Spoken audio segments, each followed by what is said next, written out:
um templo, um monumento, um patrimônio, uma história emocionante, rica, da nossa igreja matriz de São José. É com muito orgulho que estou aqui na Igreja Matriz de São José, este templo que representa a fé do povo lagense.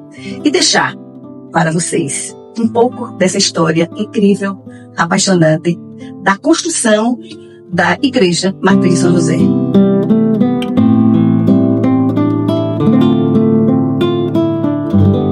Esse templo, ele teve início da sua construção em 1923. Tudo começou com a ideia do padre Xavier Thoët, um padre francês, levou a ideia para, na época, o prefeito Júlio Figueiredo e começou a mobilizar homens pensantes, homens que representavam a sociedade lagense da época. E foram até o Coronel Carlos Lira, na usina Serra Grande, levando a ideia para o Coronel Carlos Lira de construir esta majestosa igreja, que encanta a todos os lagenses e também aos visitantes que aqui passam em nossa cidade.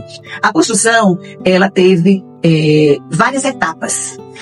Se formou uma comissão, o presidente era o prefeito Júlio Figueiredo, foi levado ao público a campanha e a ideia deste novo templo. Com isso, o Coronel Carlos Lira, do qual nós lagenses devemos muito respeito, muita admiração por este grande homem, empreendedor, visionário, este grande católico e este pernambucano nascido em Itaúba, mas ele tinha no coração a Laje como sua pátria. E o Coronel Carlos Lira entregou a administração financeira da construção ao senhor José de Holanda Cavalcante de Valença. O projeto ele foi executado, foi feito numa construtora em Recife. A nossa igreja matriz é um pedacinho da Europa. Na época, nós não tínhamos estrada pista, não tínhamos. Todo o transporte era feito pelos mares. Então, o coronel mandou trazer toda a estrutura de ferro e de cimento, veio da Inglaterra. Toda a parte que vocês olham aqui, que tem mármores, vieram da Itália. Todas as imagens, as alfaias, os sinos, eles vieram da França. E o relógio veio da Suíça. O piso, ele foi construído, ele foi confeccionado na usina Serra Grande, que lá tem uma fábrica de mosaico. E toda a parte de madeira a madeira foi trazida justamente das matas da usina Serra Grande. A nossa Igreja Matriz de São José, ela tem uma riqueza arquitetônica fantástica. Em cada detalhe você vê realmente que este templo ele foi feito com muito cuidado, com muito zelo e com muito amor. Não podemos deixar de informar a riqueza dos vitrais. Os vitrais no altar-mor e ali no couro, esses vitrais foram feitos por um alemão, Mozart, radicado em Recife. E esse alemão ele tem várias obras espalhadas pelo Brasil. E os vitrais são de uma riqueza, de uma perfeição, de uma beleza fascinante. Na época, a moeda do Brasil era réis. Então, na época, a edificação foi exatamente 451.764 réis. Hoje, com a moeda atual, se nós fôssemos construir este templo, precisaríamos de 61.716.972 reais. Nós não podemos deixar de falar desse lagense notável, chamado Dr. Fernando Galvão de Pontes, o qual deixou um grande legado, com uma bibliografia espetacular, com todas as histórias, não só desse templo, mas da nossa cidade. E aqui fica a nossa gratidão ao Dr. Fernando Galvão de Pontes. Diante de tantas preciosidades arquitetônicas, nós temos, em especial, a Via Sacra. Então, cada Via Sacra, ela foi doada por um lagense ilustre. A primeira Via Sacra, Jesus é condenado à morte. Ela foi doada pelo prefeito Júlio Figueiredo, que era o prefeito da época. A segunda, Jesus leva a cruz às costas. Foi doada pelo Teófilo de Barros, pai do cônego Teófanes.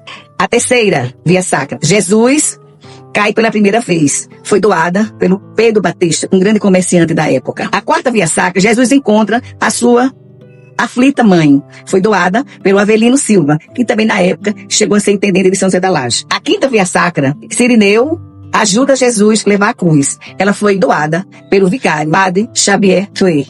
A sexta via sacra, Verônica enxuga a face de Jesus. Foi doada por Belarmino de Brito, que na época era um grande comerciante. A sétima via sacra, Jesus cai pela segunda vez. Ela foi doada por Zacarias Lira. A oitava via sacra, Jesus consola as filhas de Jerusalém. Ela foi doada por Francisco de Almeida, um grande empresário na época. A nona via sacra, Jesus cai pela terceira vez. Ela foi doada pelo coronel Carlos Lira, o grande benfeitor na construção deste templo.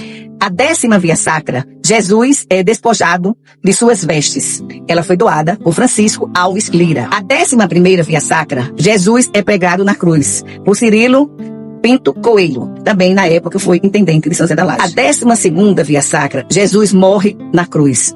Ela foi doada por Joaquim Alves de Oliveira, um grande empresário industrial que tinha uma algodoeira na época. A 13ª via sacra, Jesus é descido na cruz. Foi doada pelo Antônio Ferreira e também foi prefeito na época de São José da Laje. A 14ª via sacra, Jesus é depositado no sepulcro. Foi doada pelo senhor Adolfo Godoy, um grande benfeitor na história de São José da Laje. Existe ainda hoje algumas pessoas, alguns lajenses que têm uma certa dúvida com relação ao nome, né, da nossa matriz. Uns falam que é a igreja de São Carlos. Ela nunca foi igreja de São Carlos. Ou seja, o coronel Carlos Lira, um homem muito devoto, então ele tinha o santo de devoção dele, que era justamente o São Carlos. Nós temos uma frase muito significativa e muito importante aqui no altar, no início do altar-mor. É uma frase em latim que diz, o mestre, né, magister et, Deus está aqui, invoca-te, chama-te. A frase é, magister adesse et vocatum.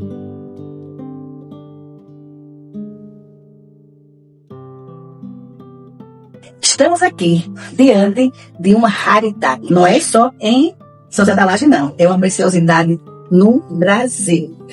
Este órgão, ele foi trazido da França pelo filho do coronel, Antônio Benigno, ao seu retorno ao Brasil. Que no início da construção, os lajenses, a família foi pega de surpresa com a morte do infarto do coronel Carleira, exatamente em 11 de junho de 1924.